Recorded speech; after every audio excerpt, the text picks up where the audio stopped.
Hello, I'm Teresha Young, Relationship Master Coach, and welcome to Real-ationship Talk. For this week's question, I have been asked, why am I always so moody and how can I stop it? I don't know what it is, but each day I wake up really, really moody. I feel like I'm in a complete funk. My family and friends are even noticing it and saying that I have a bad attitude. I don't know what it is or how I can tackle it, but is there any tips that you can give me? Thank you. Well, let's just have a look at some of the words that you've used there. Moody and attitude. So what exactly is attitude? Well, there's a notion out there that attitude is actually made up of several different components.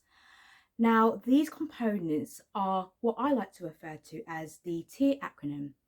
So TEAR is T-E-A-R. Your thoughts affect your emotions, and that impacts on the actions you take, and that produces the results and the outcomes that you receive in life.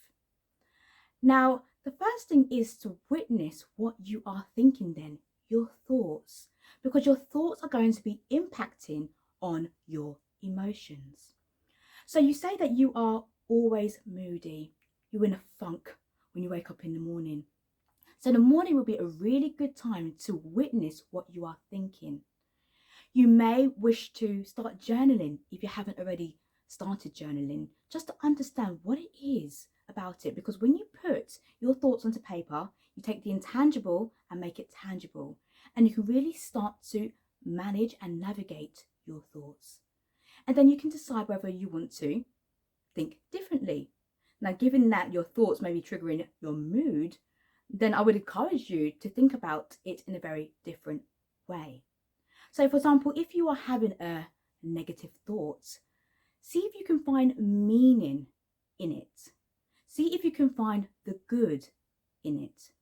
Because there is always good, because we live in a world of polarity in what we are seeing, what we are feeling, what we are experiencing. There is a good. And we have to really condition ourselves, program ourselves to find the good in that situation. What I would also encourage you to do, because you said always moody. Now, I'm sure there's periods of time throughout the day where you are not moody. So keep a mood journal.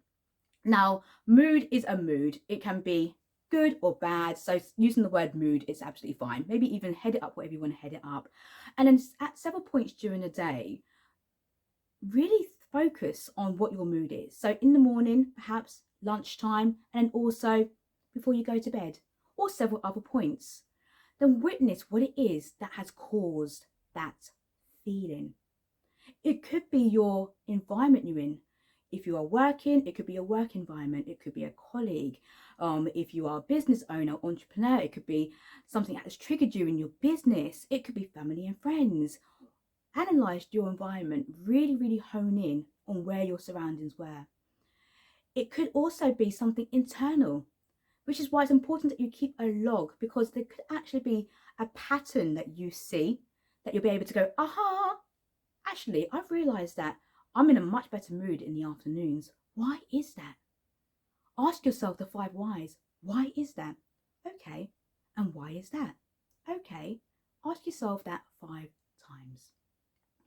Now, because your thoughts are affecting your emotions, that's where your mood is coming on. And when you can really witness your thoughts, then you'll be able to deal with, navigate your emotions, because it's all about the relationship that we have with everything in life. Okay, so the relationship that you have with your emotions, and then you'll be able to lift yourself to a better feeling state. Now, affirmations are really good to shift your mood if you are feeling in a low mood. And affirmations are positive statements that you say in the present tense. And you have to say something that really resonates with you. It could be, I am navigating my thoughts well. I am effectively managing my emotions. Say something that feels comfortable and resonates with you.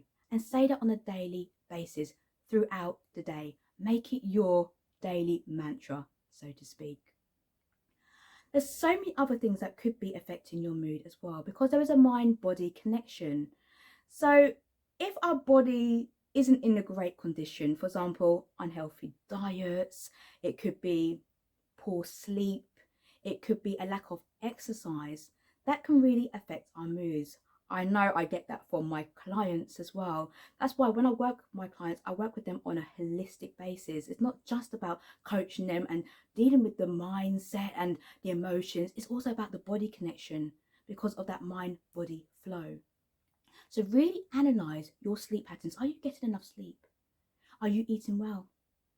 What's your level of physical activity?